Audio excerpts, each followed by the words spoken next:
We're here in Kabusa. What you're currently looking at are eating ponds that are no longer functional because fishes that were bred here didn't do well. This is eating pond A, B, C and D are for experimental purposes. You can see how small they are.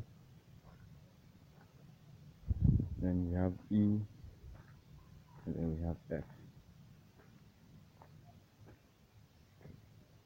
Now, on my far left, you can see we have plastic ponds there. The first plastic pond, the first two rather, are 3,000 capacity. Now these tanks can hold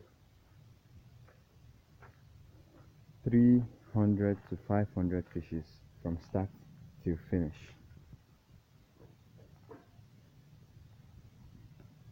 The fishes here have been harvested. The ones here have been harvested equally.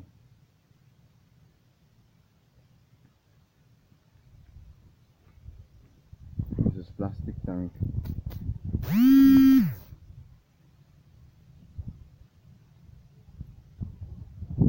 is B, which is the 1,500 liter tank.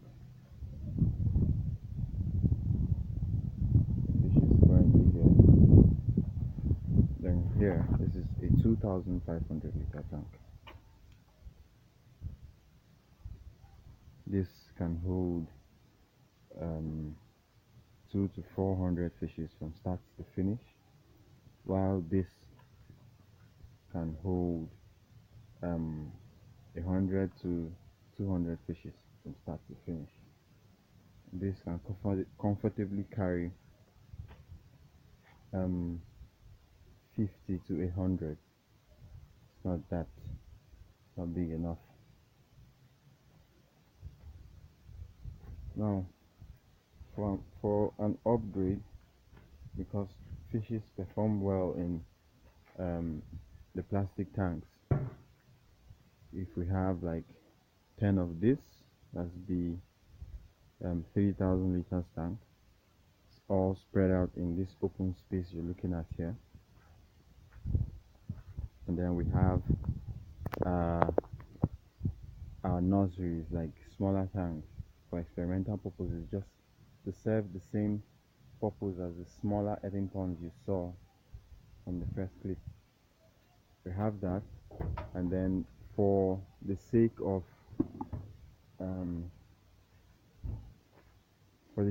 having them in a conducive environment where if it's raining, the rainwater doesn't get into the plastic tank.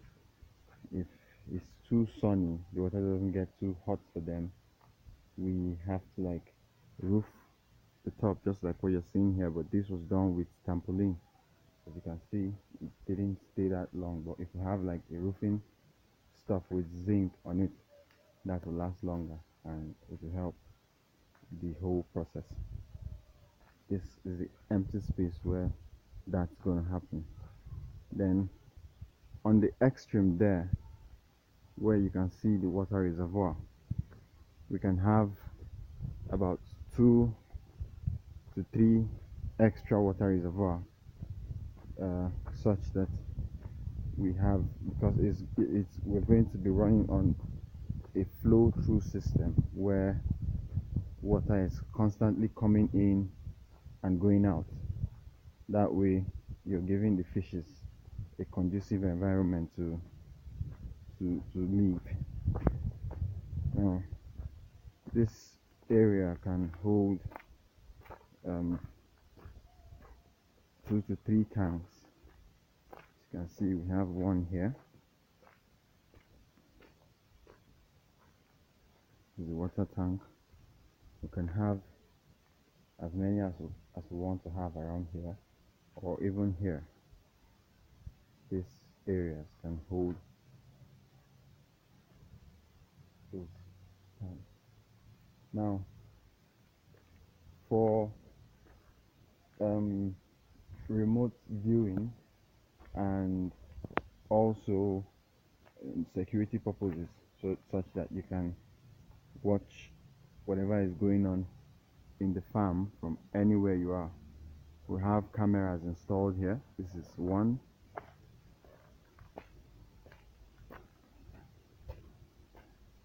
That's another one.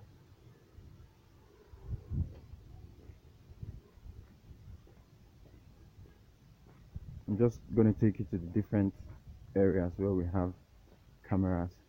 This is another one. There's another camera right there.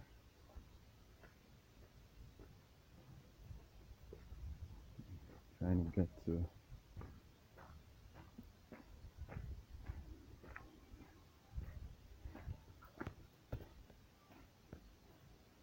Here is another one close to this tank. This one captures everything that goes on around here. Then on that extreme, look closely. I'll just walk there rather. There is another tank, another camera on the wall there. This camera also captures the activities that goes on around the plastic tank in the entrance area and part of the adding ponds. Then we have our aerator here.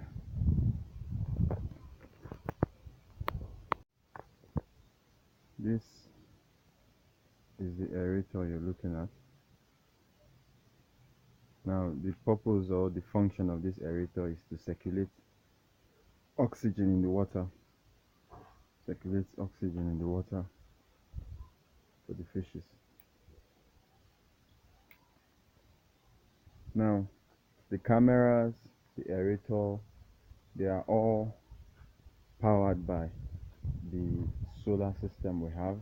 I'll be showing you that shortly, but before that I'll take you to the pen where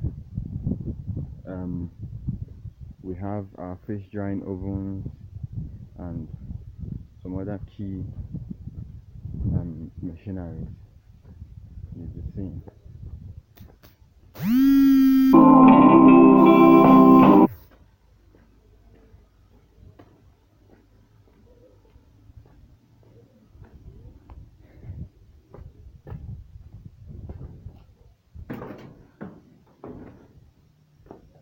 We're now in the pen. This is the pen, and we also have cameras too in the pen. This is one camera. There is another camera right at the top there. Take you there. Here is camera 2 in the pen, and I'll take you to camera 3 right in the storage area in the same pen.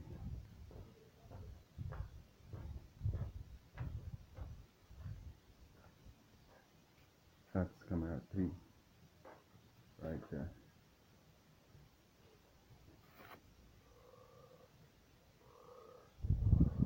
Now this here is our fingerprint login device. Here is the farm telephone, and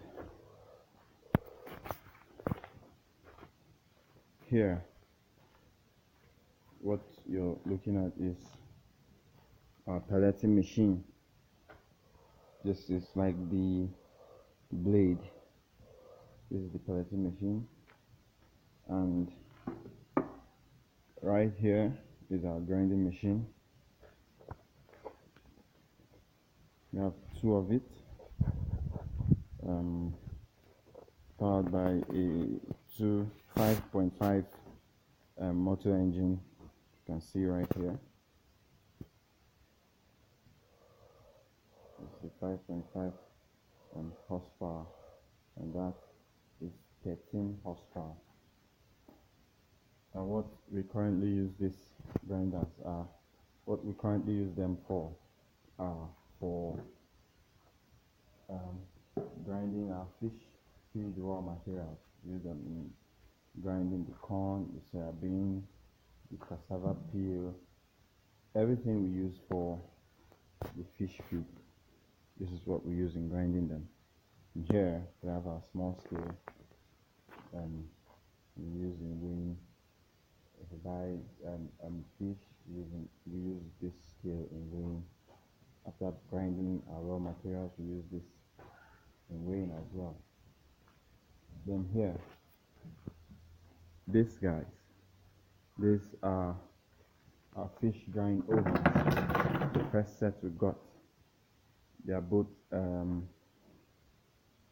75 kg each of them. You're looking at 75 kg, which means that they can actually hold 200 fishes per time. Now, the problem with this oven is that it wasn't giving us what we wanted, in the sense that fishes come out dry but not too dry, and because of that we had to improvise. We now started using this as another method. This is like a chamber where we put the fishes in after 3 days of drying in the oven. We still bring them here, put them and leave them out in the sun to properly dry them for an extra 3 days, which means 6 days production. And this slows down our production, because an ideal fish drying production is supposed to last for 3 days, but with this oven we're getting 6 days to produce our fishes. So this led us to this guy here. This is a 167 kg fish drying oven, and this can take 500 fishes. Now this oven gives us the normal thing: 3 days in the oven and no sun drying. You see, 3 days in the oven and we don't sun dry with this oven. Now for an upgrade here, this facility can actually hold 5 of this kind of oven, all spread out here.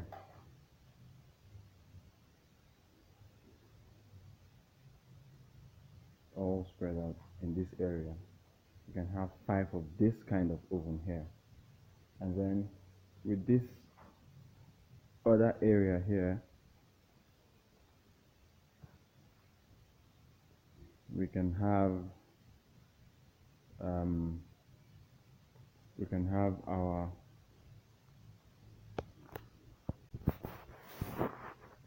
have our extrusion machine and it's set up all here. This space can handle that. Space is big enough. This is a 25 by 35 feet. That's the measurement for this whole place. So this can take as much as 5 ovens, an extrusion machine, and it's set up all here. And we can also have like a storage area here, completely sealed, roofed to the top, such that our finished product, that's the dried fish, or our pelleted feed and everything can all stay here. These shelves will come in handy, and we can also make more of it for storage of our products here. This can come in handy as a store. Now, this is our water pumping machine. It's also a 5.5 HP, that's horsepower. This was used in draining out water from the earthen ponds. Drain out water if you want to harvest, if you want to do weighing and sorting, if you want to take out a few of them. We use that water pumping machine to do all of that. Now, I'm going to take you to the farm office where you'll be seeing the camera control system, the solar panels, the GSM booster, and all of that.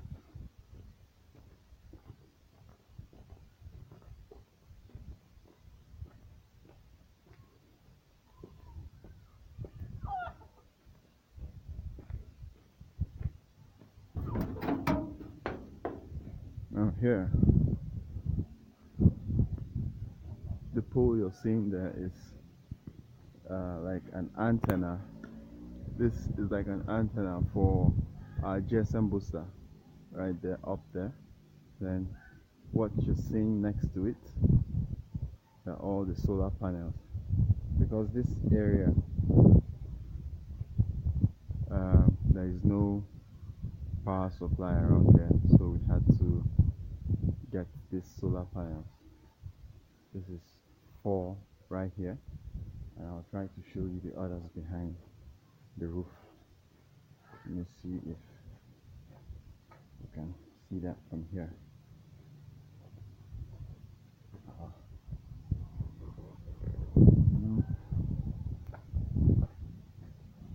Okay, that's 2 extra behind. You can see the GSM booster. I'm going to take you into the office now.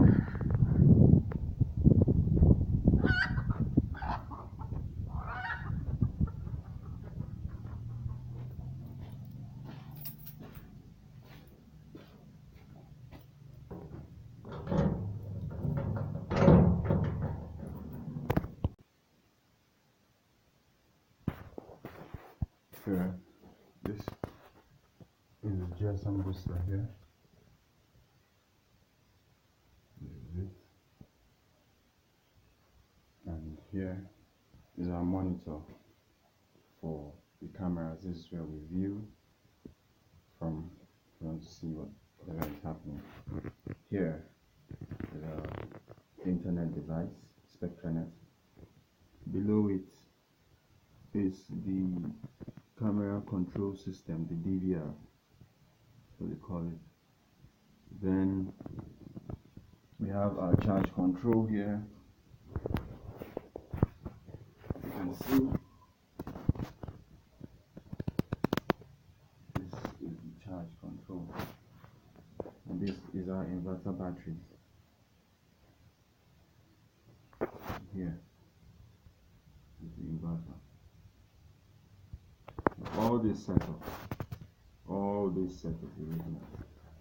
They help power what you've been seeing from the previous clip, the cameras, the aerators, and the GSM booster, the internet device, and all. Then this is our 4.0 kVA generating set. Its purpose is to help pump water from the borehole down to the water reservoirs, so that the tanks can have water in them for the fishes. Yeah.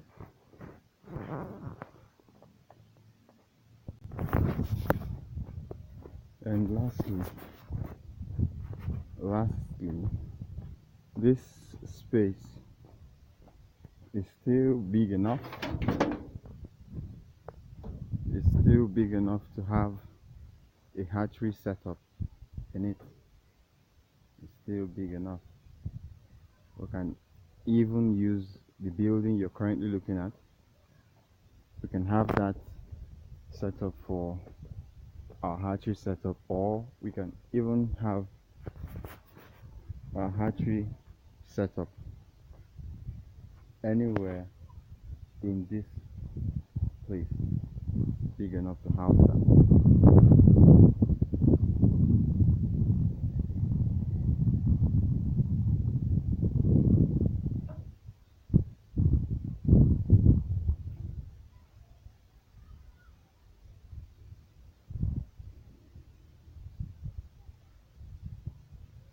That's the pen.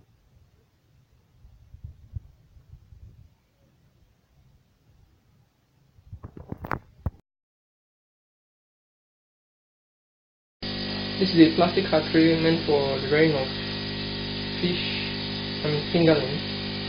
Okay, in order for these fishes or fingerlings to survive, this was put in place. Okay, parts of the hatchery is the air compressor, which acts as the means to aerate the hatchery, thereby providing enough oxygen for it to survive. Okay, this is the step down transformer. Okay, so most of these gadgets, they brought from America, and so they come with a different voltage from here in Nigeria. This is around 110 volts, so basically you have to step it down to about 220 volts. Step it down to about 220 volts. So this acts as a means of stepping down 120 to actually step down transformer for stepping down from 110 to 220. Okay. And we have here, all we have here is a floating thermometer. Have a floating thermometer. Water floating thermometer, basically used for aquariums and hydroponics. Okay.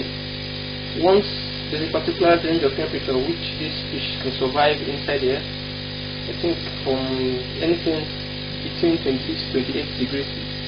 So at a certain point when this thermometer acts as a means of you to read when it is enough for you to reduce temperature or when to increase the temperature. As you can see, water thermometer. Okay. Up next we have the water heaters, two water heaters. Okay, basically this equipment, as I said before, the American based, so basically you have to step down. They use normal American settings of 110 volts, so we have to use this step down transformer to step it down to allow us to use it in Nigeria. Okay, so this heater acts as a means of increasing the temperature to a certain point where this fish can thrive. So once the temperature is above, you can switch off the heater from here.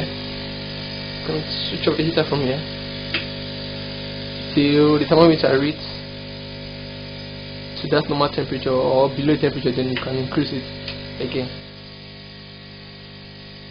Okay, and right down here we have the filter. That's yellowish sponge-like material around the water outlet. Okay, this material acts as a filter for excess waste or excess foods, and as a means so that the fishes do not follow that outlet, do not drown through that outlet. Okay, so what we have here, we have the